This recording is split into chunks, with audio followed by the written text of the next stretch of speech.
Hi everybody, my name is Dan Morse. I'm one of the instructors at Make School, and the purpose of this video is to sort of give you a video tour through the classroom. And I think you'll come to see that at Make School we do things a little bit differently here. We actually found that when we moved our courses online, our course ratings went up.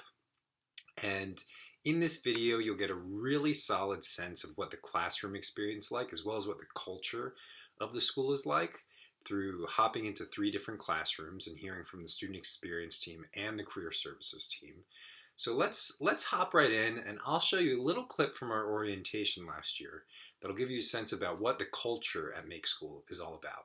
Let's do it. Breakdown groups. Okay, so what does a successful culture look like? You heard a little bit of foreshadowing from the students who presented, but I'm going to talk about 3 specific things: collaboration, feedback, and then high expectations and high support. So we'll go into a little bit of detail. So collaboration, students and students. What does collaboration look like? Well, I first want to start off with some crazy, wild, game-changing education research. This is something that will totally flip the way you see learning. And it's actually really surprising because most school systems do not follow this research. We've all been in those lectures where, okay, I won't spoil the surprise. So here's a question, and I'm going to ask this question, and you all are going to get a vote. So which group learns more effectively? There was a study where a person started getting curious about, like, what are actually the best learning methods? Is taking notes most effective? And so she looked and said, okay, group 1, we're going to focus on people who studied arithmetic on their own. They're drawing, they're writing, they're kind of mapping out, reading the textbook. That's kind of the first group. We're going to see how effectively they learned. The second group is people who taught arithmetic to their peers. So they went through and they kind of said, what has helped? This is how this is done, and they kind of mentored someone. Let's take a vote. Everybody should have an option now. Vote on which of these you think is most likely to result in better learning. Take a minute, see people's responses. You should be able to vote on the screen. Awesome. So I'm saying group B had better learning and memory. Yes, or group 2. So it's pretty game changing. When you are articulating and teaching something to someone, you're actually learning it better. And they called this the protege effect, that teaching others enhances our own learning. And basically, collaboration is the best way to learn. So everybody who previously said, oh, I don't want to ask for help because I don't want to, I don't want to seem like I don't know, or I feel bad because I'm bothering my classmate. When you ask someone for help, you're actually helping them learn better. And so the whole structure of Make School's teaching is incredibly collaborative because it's basically through doing things together that you learn best. So let's take some guesses. Why does teaching others help you learn more effectively? See if you can identify the 4 reasons. Let's take a minute for folks to kind of take some guesses. There are 4 different reasons that the researchers identified.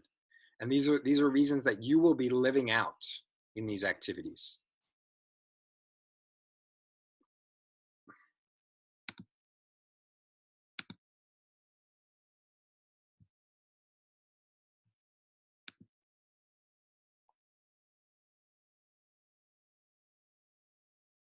Take some guesses. Let's see what people have to say.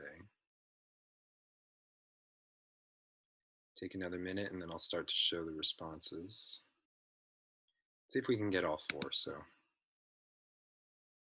yeah, in order to teach the material, you must understand it and break it down. Great. So it's basically, it almost forces you to be a better studier.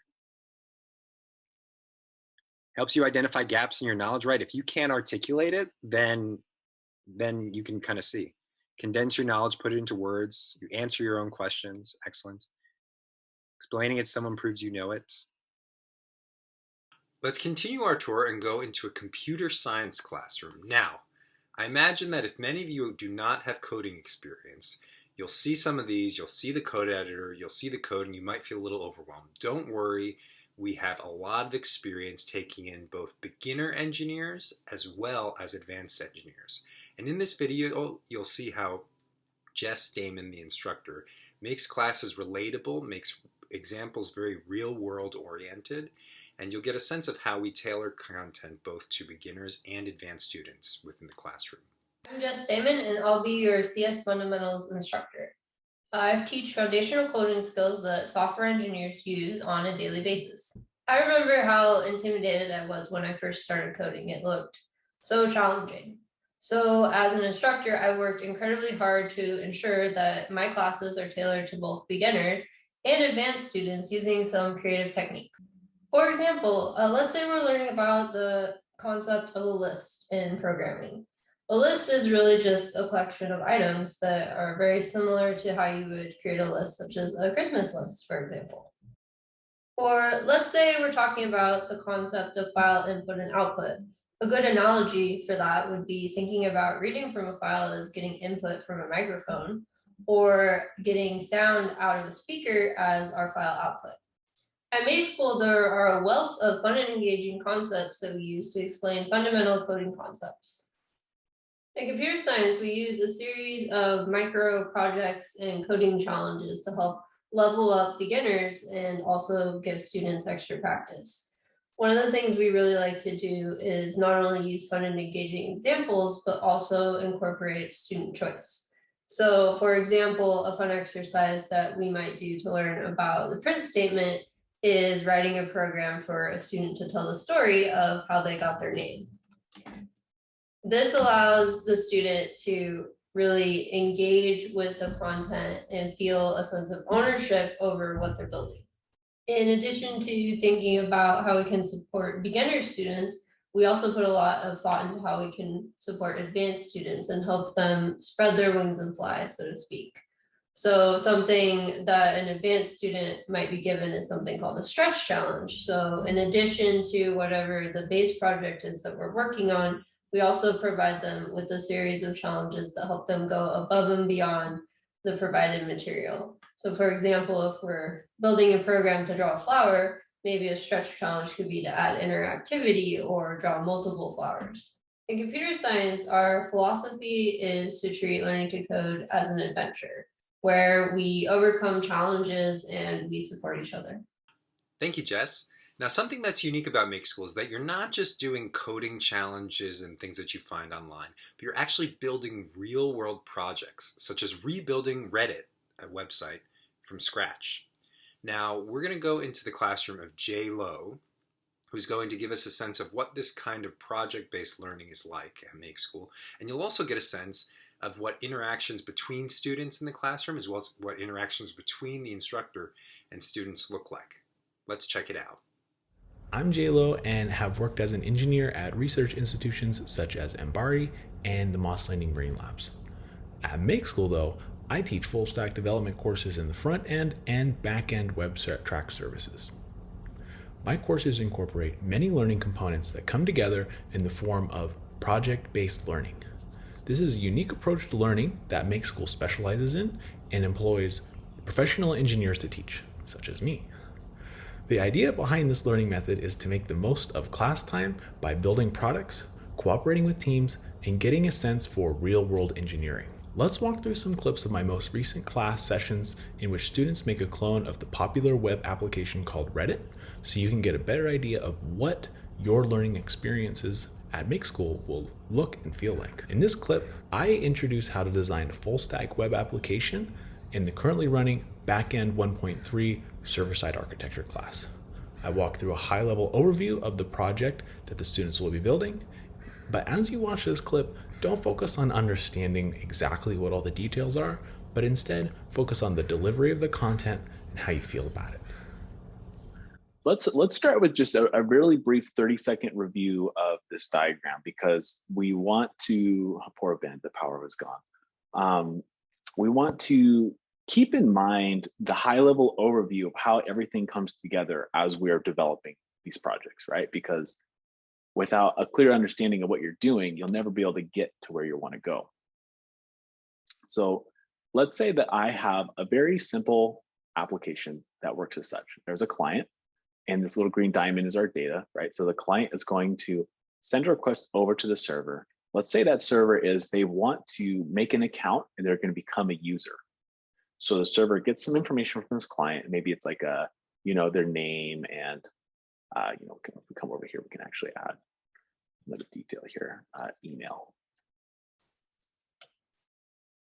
So it's going to include their name, their email, and whatever information the user object needs. So the server receives that request in its body. And from the body, it's going to take that information and it's going to use the Mongoose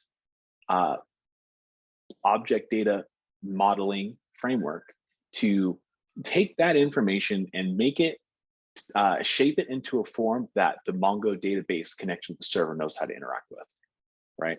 So the server utilizes Mongoose and a model to take all the information in the request of the body, organize it, and send it over to the database. So the database then gets a request from the server. And this request utilizes a Mongoose model and contains all of the relevant information and commands to perform something. In this case, the server will have something like user.save something, right? They're going to make a new user in the users collection. So the database gets the user data and it gets the instruction to make a new user. So it makes a new user in the users collection. Hopefully you caught a glimpse of how a backend service operates. Now this is a junior level course and all of the students here started from little to no experience. So just know that you'll be able to build something similar to this too once you reach this point. For our next clip, let's watch a student demonstrating portions of their Reddit clone to the rest of the class as they answer another student's question. One of the great things about project-based learning is that it captures the crucial elements of group problem solving and communication between team members.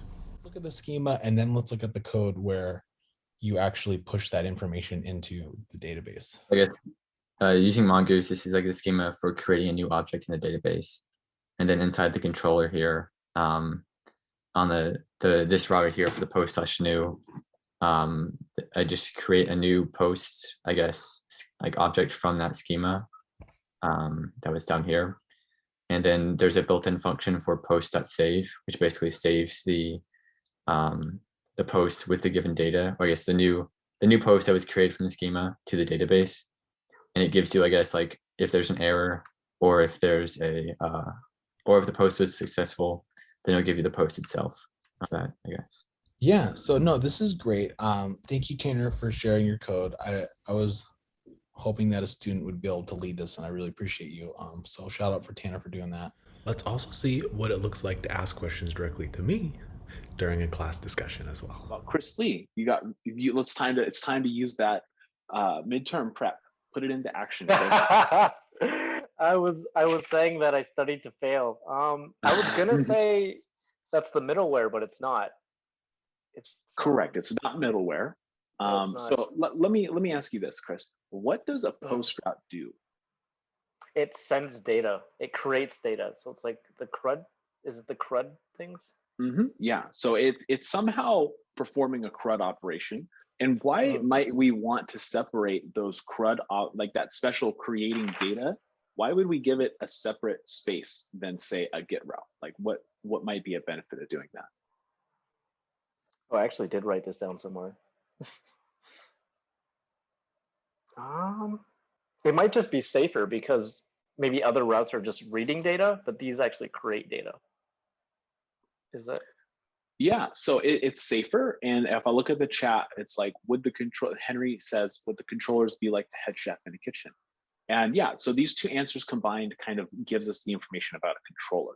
So whenever we have something which is going to be performing a key operation to a database, right? So if I kind of come back here and database kind of diagram here, whenever the server is going to interact with the database in such a way that the data within the database will change, we want to make sure that that process is tightly controlled. Because if there's a problem somewhere, we want to be able to understand, well, which controller is failing. For example, let's say the problem is that we can't create new users, right? Well, we can localize that to any controllers related to the posts.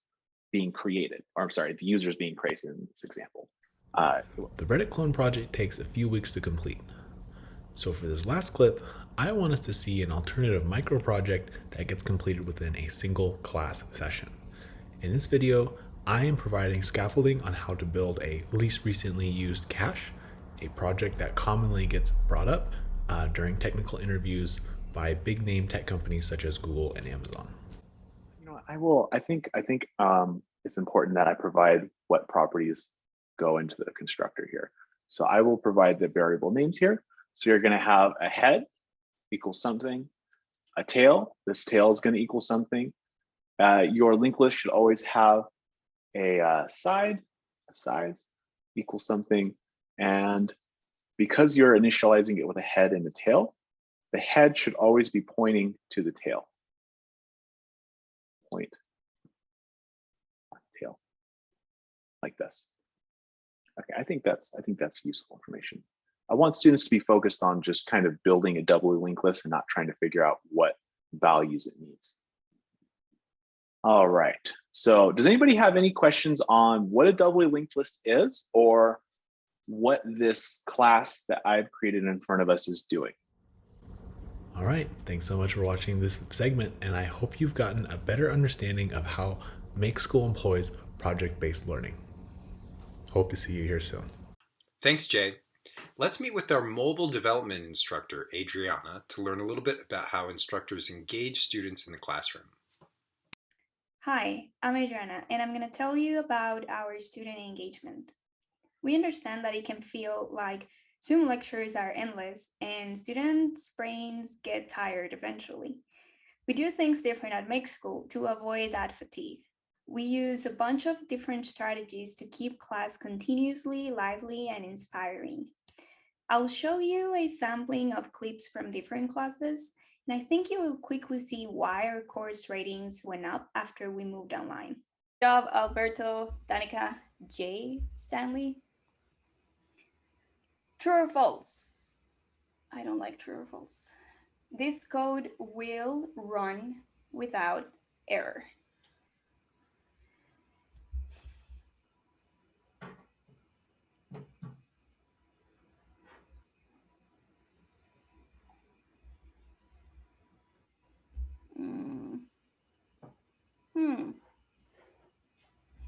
False. Let's see. It's the right answer, but why? Anybody who said false can explain to us why this is the right answer? Chris, maybe? Name is a local variable inside, and then you're printing it outside. Oh, yep. And this print statement is where? Local or, yeah, it's outside the function. So it's like, I'm trying to print something that I can't find. Good job. After 208, you have to leave the function. You have to also do the dispatch queue, completion, all that stuff. Yeah, just run that else. Okay. All right. I'll run it again.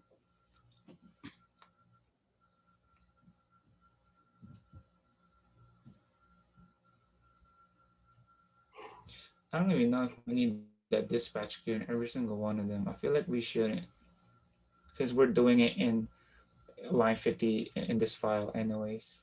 So yeah, print out pets. Let's see if they're different pet type now. If there's like, okay, there should be 20 like we expected. Are they like, some of them birds, some of them dog,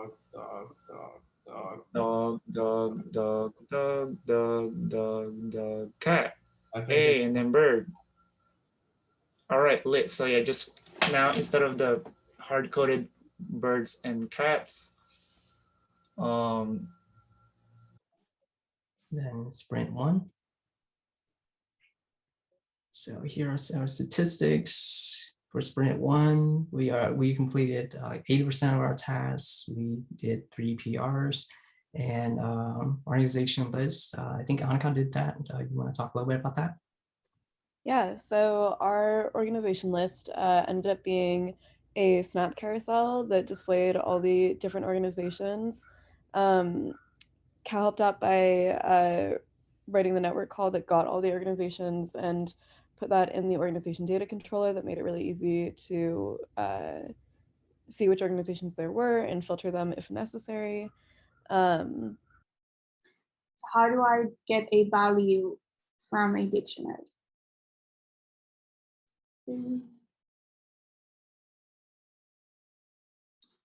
If Lon or Ryan know how to do that, can you help out Jay Connor?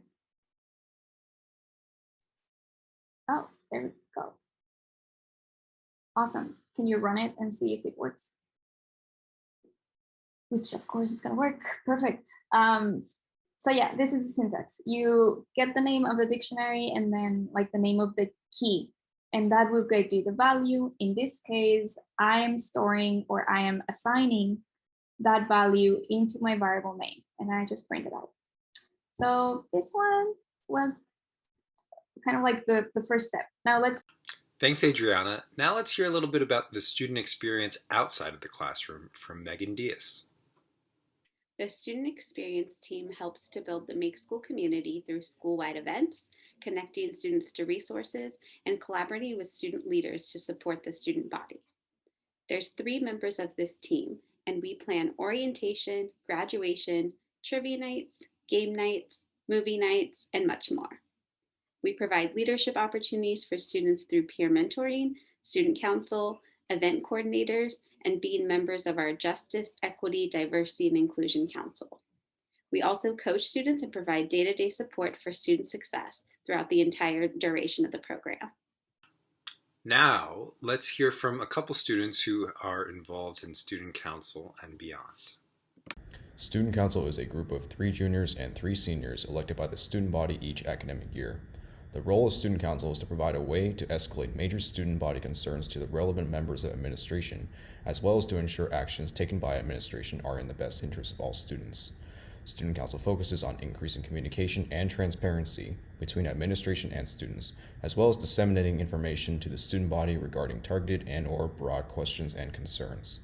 Student Council also proposes and executes new initiatives over time as the needs of students change, working to create the best possible Make School experience, as well as helping to evolve the school's model over time.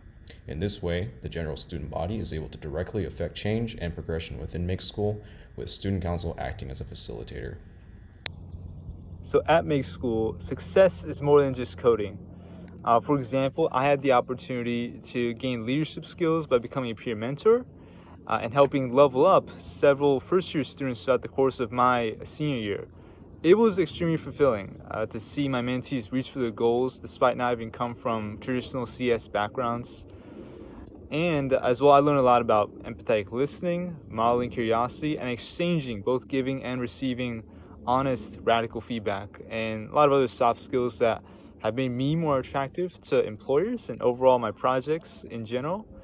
If you're interested in this program that will prepare you to lead meaningful change in the tech industry, then I would strongly suggest you checking out Make School. Another exciting part about Make School is our career support services. As you can see from our site, we partner with a lot of different companies to bring in mentors, do industry collaboration projects in which students actually build software for real organizations during their classes, and also provide an incredible amount of support on resume, LinkedIn, and all the sort of nuts and bolts and skills you need, not only to get a job, but also to get a promotion and navigate your career path successfully. And to share a little bit more is Casey Spurgeon, who is our head of career services at Make School. Casey, take it away. Hi there. My name is Casey Spurgeon, and I'm the Director of Career Services and Talent Partnerships here at Make School. Make School's career services is like none other. We are with you from the time that you enroll up until you sign your first offer letter. It is our mission to create your own personalized pathway to your career success. Students interact with career services in multiple ways. We offer assistance in building out your career materials, such as your resume and your portfolio. We also offer tips and best practices for succeeding in technical and behavioral interviews. We also outline the best ways to negotiate your salary and tips on where to start your job search. Career Services also hosts industry-driven workshops like recruiter panels and career fairs. After graduation, we encourage students to meet with Career Services on a bi-weekly basis to ensure that you are on track and you create traction in your job search. As alumni, you are also invited to exclusive hiring events and workshops as well. Career Services will also introduce you to our employer partners from time to time, such as Microsoft, Bloomberg, Lyft, and many more. We are dedicated to help you succeed in your career journey and can't wait and are so excited to get started. Thanks, Casey, and thank you everybody for joining. So hopefully this gave you a little taste of what Make School is like, but we actually are also offering a meal, which is sitting in on an actual class. So if that interests you, please send us an email